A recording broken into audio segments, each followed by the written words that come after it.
Hi guys, Keith from Markenberg Farms.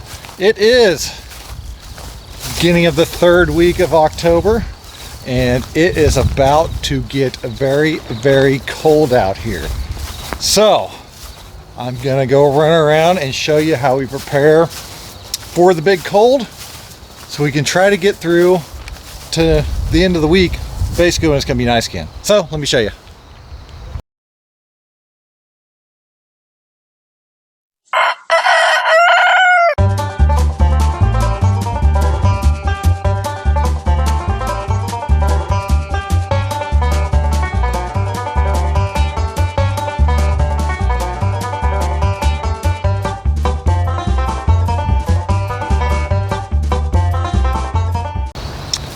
So it's mid-October. We've had one frost kind of freeze. Temperatures have been slowly starting to cycle down, but really have not cycled down that far yet. So the biggest problem we have is that I do not believe any of our crops out here are fully hardened off, which means we have to go into full all-out cover mode at this point. I don't typically have to cover this much because typically our crops are a little bit more hardened off than they are right now. Come back here, there we are. So first thing first, getting the end walls up on the greenhouse. Needed to do that anyways. I've got most of those back up. Still got to get them up on the high tunnel here. Then next priority is getting all of our fabric out. We have a whole bunch of different pieces of ground cloth and we'll start to get those out and put them out there in the field. We're also going to put at least one piece in the tunnel. So I mean, there's the beginning of my pile of stuff. I keep it all in the old reach-in fridge there. So it's a mess. I know I'm sort through it.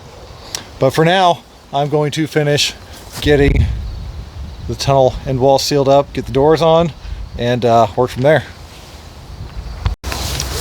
So the door kit for my end wall actually keep up on the trellis wires.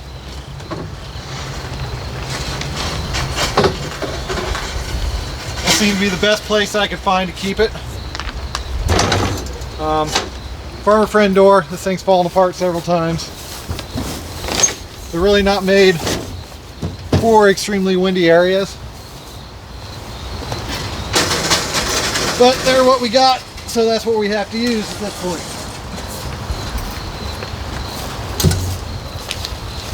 They're pretty simple to install. Drop a pin, drop the door on the pin. We got the bottom swing in.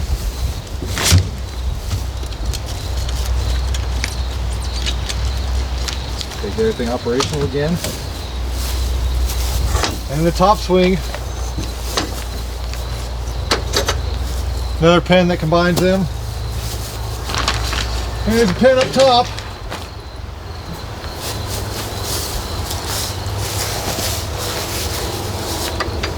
Just set it over the top of the pin on the bottom.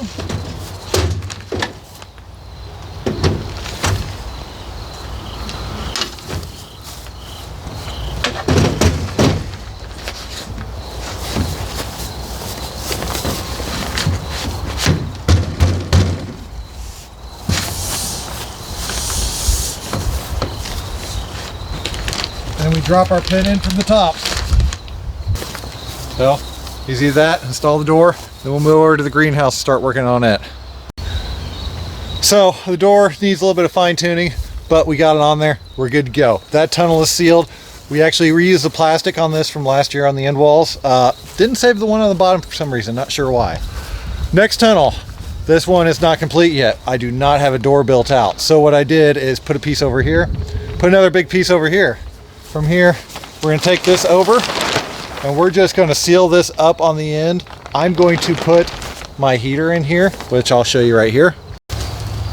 So here's my turbo tube heater. It's a dual fuel or tri-fuel kerosene. I believe it can use gas as well. Nope, kerosene, diesel, and number 2 fuel oil. So really nice, really reliable. I can turn it to set the dial on it. I will set that at about 36 degrees.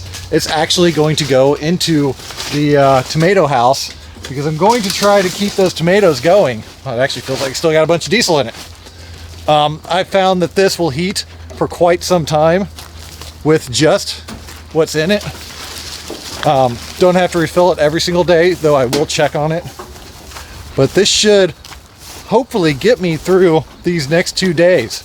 We got one nighttime temp that is going to be 25, which is tonight. Tomorrow night we have a 21.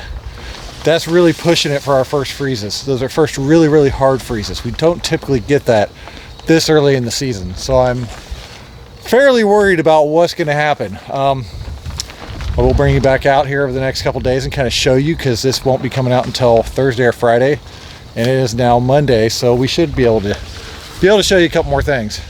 So for now, I'm going to try to get this up on the end. Probably not going to shoot it just because it's a pain in the butt, but yeah, we'll get this done.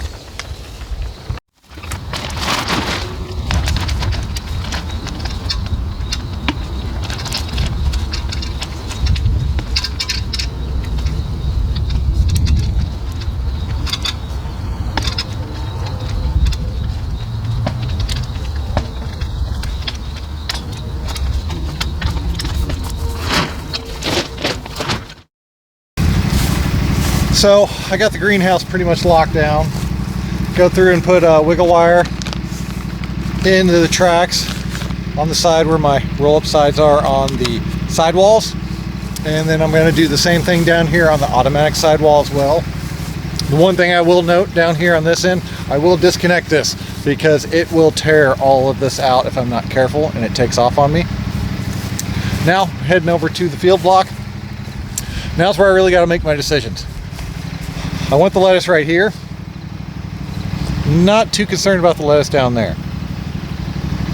Everything else out here is a maybe. The arugula and brassica mix might or might not make it. Things really have not had a long enough time period to harden off, so it's going to be really, really iffy on what makes it through. All my winter crops out here, I'll have to see how much fabric I actually have, because I definitely want to try to get this through. I mean, it's not looking the best in the world, but it is here.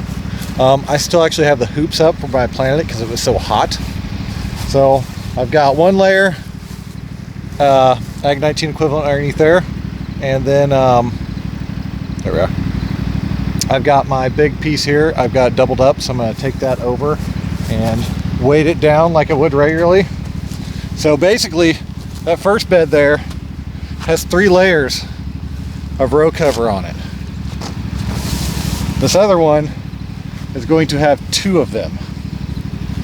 So that should give me a pretty good barrier to the cold, because the ground is still pretty darn warm underneath here. So this actually just, I'm going to work off the ground's heat. So by covering it, all I'm doing is making a break in the wind, and I am making an area where I'm capturing the warmth from the ground as it comes up. Now we'll get this covered up, and then we'll move over to the other greenhouses and show you what I'm doing over there.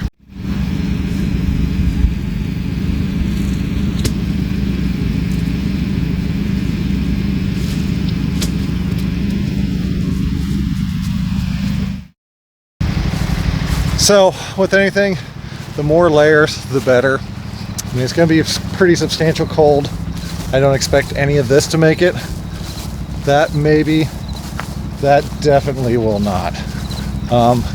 Coming down here, I got to see how many fabrics I have before I hit this field, because the next one I want to do is go inside this tunnel where my major winter lettuce production is at. Be my late season stuff here, and yeah, we'll get that covered up as well. I would have planted my last planting in here this week, but because I saw this coming, I did not want to put a bunch of plants out and risk them all dying. If I lose the tunnel, I still got those transplants I could plant. I'm actually going to load those on a cart and move them up to the building, so they'll be out of the cold every single night. I've got the trays of lettuce and a bunch of strawberry starts, which I'm going to move up there.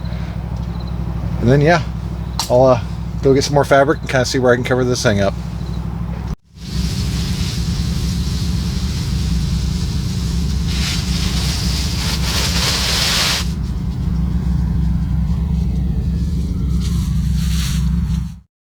Bags on the corners, bags on the corner, one in the middle on the north wind because the wind's coming this way. This won't go anywhere because it's in a sealed tunnel. Great, very few materials to handle. Next thing in the high tunnel we're going to save is the kale, as I've got the sun setting behind me. I'm about barely over the horizon, but row bag at the end.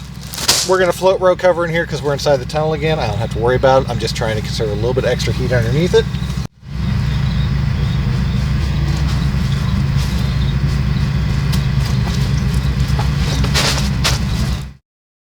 The final spot, because it looks like we have another big one. We're going to go out. There's quite a bit hanging up there. This might actually be a 100-foot piece. We're going to go out to the beets and go cover those, because I do have those sold and I'd really like to get those to market. Looks like we'll probably get 4 rows. We're going to float this over here again, so we're not going to do hoops or anything.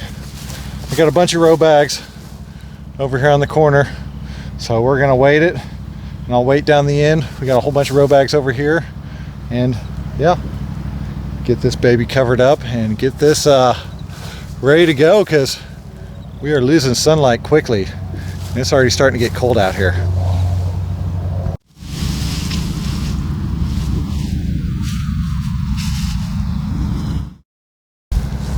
So again, we're using a couple different techniques out here. We're using floating row cover out here. It's actually a 20 by 100 piece. Up here we got fabric on hoops, and then floating fabric over the top. We got 3 layers. We're also using greenhouse with floating fabric on top of the kale and floating fabric on top of the lettuce. Big tunnel over here, our tomato house. We're going to stick that heater in, set it at about, well, we might be conservative and actually go 40. I'll have to kind of see what the fuel consumption is on it overnight. Like I said, we only need 2 nights right now, and I'm just trying to push it past this last little point in the season. If it does this again, then I really won't worry about it. I just have to get it to the point where we start having nights where it's cool again to actually harden everything off, because I know 100% that none of this is hardened off at this point in time, and we're going to get severe freeze damage, if not everything killed. So I'm going to wrap up, get that bad boy inside of there, which I sealed off the door, which, yeah, anyways, not going to go around and go through the side. But hope you all like what we saw today. Thought it was useful. If you did, don't forget to like, subscribe. Thank y'all. Have a good day.